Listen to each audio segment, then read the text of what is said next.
दोस्तों नमस्कार। आज प्रख्यात इतिहासकार रामशरण शर्मा की पुण्यतिथि है।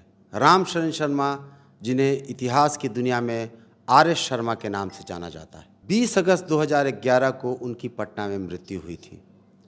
आज इस अवसर पर हम लोग उनके जीवन के बारे में और उनके सरोकार के बारे में जानने समझने की कोशिश करेंगे। आर.एस. शर्मा, जैसा कि आप अधिकांश लोग परिचित होंगे, प्राचीन भारत के बड़े अंतर्राष्ट्रीय स्तर के इतिहासकार माने जाते हैं। उन्होंने इतिहास में पहली बार भारत के इतिहास में मार्क्सवादी पद्धति की शुरुआत की। और अगर आप कहें कि भारत में मार्क्सवादी इतिहास लेखन की जो पद्धति है, जिन लोगों ने उसका प्रारंभ किया, शुरुआत की और ऊंचाई पे ले गए, जैसे डी.डी. कोसांबी और आर.एस. शर्मा का नाम बहुत प्रमुखता से लिया जाता है।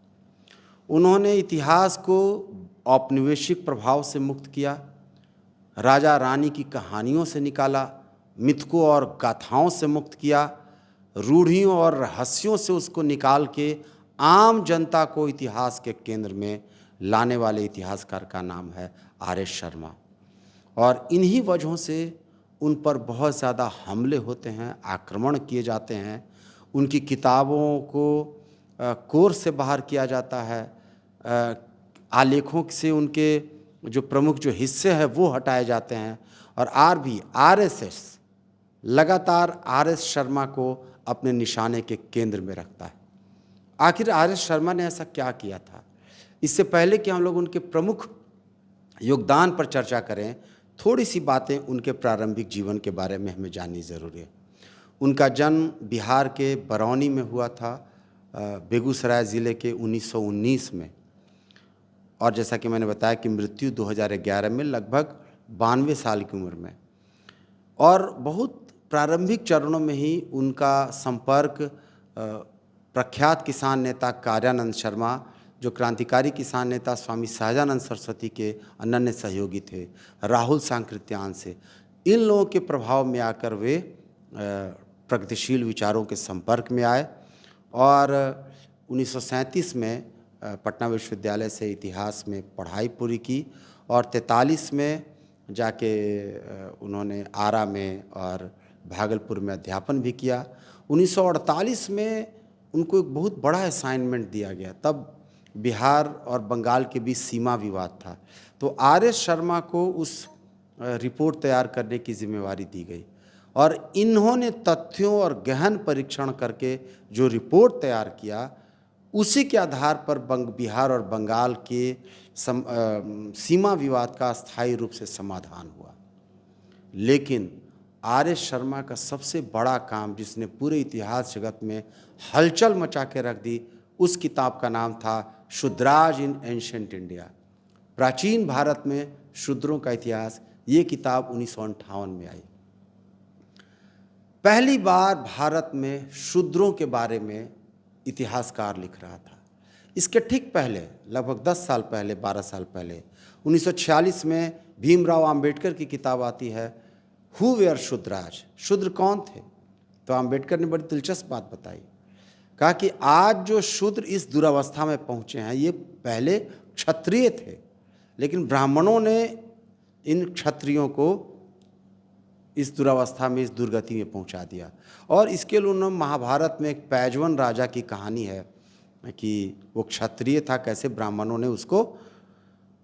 आर.एस. शर्मा ने कहा कि भीमराव अंबेडकर को कम से कम, जो इतने बड़े इतिहासकार, इतने बड़े नेता हैं, और स्रोतों की तरफ ध्यान देना चाहिए, बौद्ध स्रोतों, जैन स्रोतों।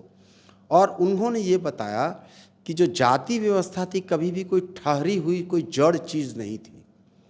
और शूद्र कैसे एक समुदाय के रूप में बने, शूद्रों को एक श्रमिक के बतौर देखने की उन्होंने कोशिश की। उन्होंने बताया कि शूद्र इस अवस्था में जो पहुँचे, क्या धार्मिक परिवर्तन जो हुए, धार्मिक जो आंदोलन हुए, उनका शूद्रों की स्थिति में परिवर्तन हुआ? क्या शूद्रों की स्थिति वही थी जो रोम में दासों की थी? क्या शूद्र दास थे? क्या शूद्र भारत में बाकी 3 वर्ण थे, जैसे वैश्य हैं, क्षत्रिय हैं या ब्राह्मण, उनकी सेवा करने वाले थे? तो क्या ये गुलाम की तरह थे, स्लेव थे? और इन सब परिस्थितियों का शूद्रों के भीतर अपने क्या सोच थी, इन सवालों को उठाया। और सबसे जो बड़ा सवाल उठाया कि जब शूद्र इतनी तकलीफ, इतनी दिक्कत में थे, तो प्राचीन भारत में या इतिहास में शूद्रों के विद्रोह के कोई उदाहरण क्यों नहीं मिलते। शूद्रों पर इन काम करने के चलते आर्य शर्मा का नाम बदलकर शूद्रा शर्मा रख दिया गया। आप समझ सकते हैं कि किस तरह का काम आर्य शर्मा ने किया। दूसरी उनकी प्रमुख किताब आती है 1965 में, भारतीय सामंतवाद। इस किताब ने भारत के इतिहास जगत में हलचल मचा के रख दी। उन पर बहुत बहस मुबाहिसे हुए, विचार विमर्श हुआ, वाद विवाद हुआ। ये इंडियन फ्यूडलिज्म, सवाल ये उठा इतिहासकारों के बीच कि क्या भारत में कभी सामंतवाद था, क्योंकि ये एक सामंतवाद की यूरोपीय परिभाषा थी। मेरी एक बार प्रगतिशील लेखक संघ के कार्यक्रम में उनके बड़े आलोचक हरवंश मुखिया से उनकी बहुत बहस हुई है। तो हरवंश मुखिया से मैंने बातचीत की। हरवंश मुखिया ने जैसे ही मैंने इसका जिक्र किया तो उन्होंने कहा कि उन्होंने यूरोपियन मॉडल को इंडियन कंडीशंस में लागू कर दिया था आर्य शर्मा के बारे में। लेकिन आप जान लीजिए, जितने भी तीखे वाद विवाद हो, भारतीय सामंतवाद का महत्व, उसका प्रभाव आज तक इस रूप में बना हुआ है कि भारत में उन्होंने ये बताया कि उनकी एक किताब है अर्बन डिके इंडिया, शहरों का, जब रेशम के कीड़ों का यूरोप में जब उन्हें पालना सीख लिया तो शहरों का पराभव शुरू हो गया और 5वीं 6वीं सदी के बाद सिक्के मिलने कम हो गए और लैंड ग्रांट्स की, भूमि दान की प्रक्रिया शुरू हुई और धीरे धीरे ब्राह्मणों को राजाओं द्वारा, जैसे राजा है और किसान है, तो बीच में ये भूमि दान की प्रक्रिया ब्राह्मणों को दिया जाने लगा और धीरे धीरे उनको प्रशासनिक, न्यायिक, मतलब उनको दीवानी और फौजदारी दोनों मामलों के अधिकार होते चले गए। तो इस बीच से एक इंटरमीडिएटरी पैदा हुआ। इसके आधार पर उन्होंने कहा कि एक सामंतवाद है। बहरहाल इस किताब ने काफ़ी हलचल पैदा की। जैसा कि मैंने बताया कि सबाल्टर्न स्टडीज, जो शूद्रों के इतिहास के बारे में मैंने बताया, उसका जिक्र किया। शूद्रों के बारे में आर्य शर्मा ने तब लिखा जब सबाल्टर्न स्टडीज का कोई जिक्र नहीं था, जो 80 के दशक से उसकी शुरुआत मानी जाती है। ऐसे ही 1968 में आके महिलाओं के बारे में, महिला आंदोलन ने उसको 80 के दशक में बाद लक्षित किया कि जो शूद्रों की बात की तो उसमें महिलाओं की दास्ता की भी बात आर्य शर्मा ने उठाई। आर्य शर्मा का एक बहुत बड़ा काम आर्यों के बारे में है। एक भारतीय इतिहास में बहुत बहस है कि क्या आर्य बाहर से आए थे। बहुत लोगों का मानना है कि यहीं से बाहर गए थे। आर्य शर्मा और दुनिया भर के इतिहासकारों के बीच ये लगभग सर्वसम्मति बन चुकी है कि आर्य बाहर से आए थे।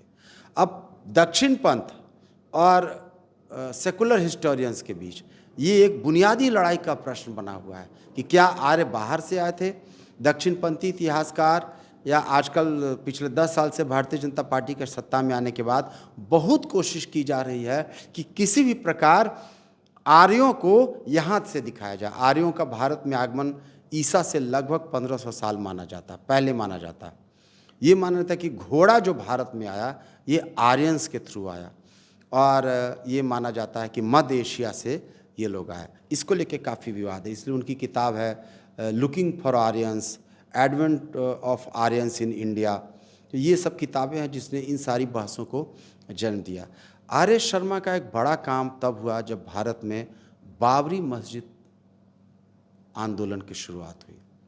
1991 में उन्होंने बड़ा काम किया कि डी.एन. झा खुद और कई सारे, सूरज भान जैसे इतिहासकारों से मिलके बाबरी मस्जिद, वो राम जन्मभूमि बात चल रहा था, तो उस पर एक रिपोर्ट तैयार की और राष्ट्र के नाम इतिहासकारों की रिपोर्ट एक बहुत प्रमुख दस्तावेज है। इसमें उस पर वैज्ञानिक ढंग से उन्होंने बताया कि जब बताया जा रहा है कि यहाँ पर अयोध्या की बसावट थी, तब ईसा से पहली या दूसरी तीसरी सदी पहले यहाँ से कोई आबादी के कोई लक्षण नहीं मिलते। तो इस तरह के सवाल उठाए। आप ये जानिए कि आर्य शर्मा को इस बात का बहुत दुख था जब बाबरी मस्जिद ढाई गई। उनके पुत्र बताते हैं कि वो इतने दुखी रहा करते थे कि उनका कहना था कि मुसलमानों की रक्षा अगर सरकार नहीं करेगी तो कौन करेगा। और आप देखिए इन्हीं वजहों से सांप्रदायिकता के खिलाफ एक स्टैंड लेने के कारण वो हमेशा सांप्रदायिक शक्तियों के निशाने पर रहे। उन्होंने बिहार में भारत में 3 संस्थाओं को अंतर्राष्ट्रीय प्रतिष्ठा दिलाई। मैंने बताया कि वो 58 से 72 तक 58 से 72 तक पटना विश्वविद्यालय में इतिहास विभाग के प्रमुख रहे और इस विभाग ने पूरे सिलेबस को बदला, पाठ्यक्रम को बदला, उसे आधुनिक बनाया, वैज्ञानिक तथ्यपरक बनाया और 72 के बाद वो दिल्ली विश्वविद्यालय गए और वहाँ भी इतिहास विभाग के प्रमुख गए।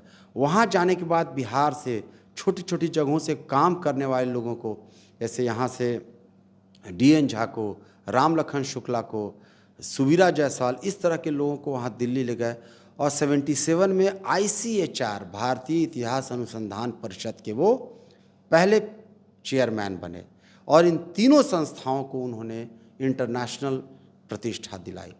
77 में जब जनता पार्टी की सरकार बनी तो RS शर्मा की किताब को, प्राचीन भारत को हटाया गया। उनके साथ ऐसा दुर्व्यवहार किया गया कि पेरिस में एक अंतर्राष्ट्रीय कॉन्फ्रेंस में जब वो भाग लेने हवाई जहाज़ पर चढ़ने जा रहे थे तो हवाई जहाज़ से उनको उतार दिया गया ताकि वो उस सम्मेलन में भाग न ले सके। जब प्राचीन भारत उनकी किताब हटाई गई तो पूरे देश में हंगामा हुआ और उसके बाद एक उन्होंने किताब लिखी प्राचीन भारत के पक्ष में। जैसा कि मैंने बताया कि प्राचीन भारत दक्षिणपंथ और वामपंथ या सेकुलर लोगों के बीच झगड़े की प्रधान वजह है। उसमें RS शर्मा RSS की सांप्रदायिक शक्तियों के मुख्य रोड़ा आज तक बने हुए हैं। RS शर्मा के बाद इस प्राचीन भारत पर कई लोगों ने काम किया, जिसमें रोमिला थापर हैं, DN झा हैं और भी कई इतिहासकारों के नाम किए जा सकते हैं। अंत में 2 बातें और करके मैं अपनी बात समाप्त करूंगा। RS शर्मा का इतिहास में सबसे बड़ा योगदान ये है कि पहले इतिहास लेखन में लिटरेरी टेक्स्ट का इस्तेमाल होता था। जैसे आप भारत का इतिहास लिख रहे हैं तो वेदों, पुराणों, स्मृतियों, इसके आधार पर उन्होंने पुरातात्विक साक्ष्य को आधार बनाया। सिक्कों के आधार पर उन्होंने इतिहास लेखन की कोशिश की। तो इतिहास में स्रोतों का विविधीकरण किया, उसका विस्तार किया। इसलिए आप उनकी अगर किताब पढ़ेंगे तो इतने बड़े पैमाने पर अपनी बात कहने के लिए तथ्यों को सामने लाते हैं कि उनके अगर आलोचक या उनके अगर विपक्षी भी उसकी इस बात में उनके कायल हो जाते हैं। पहला, इतिहास के स्रोतों का उन्होंने किया। दूसरी बात उन्होंने कही, वो एक महाभारत में संभवतः शांति पर्व के एक श्लोक का हमेशा उदाहरण दिया करते थे। कहते थे कि इतिहास में कई बार काल बदलने से अधर्म धर्म बन जाता है और धर्म अधर्म में तब्दील हो जाता है। तो समय संदर्भ सबसे महत्वपूर्ण है।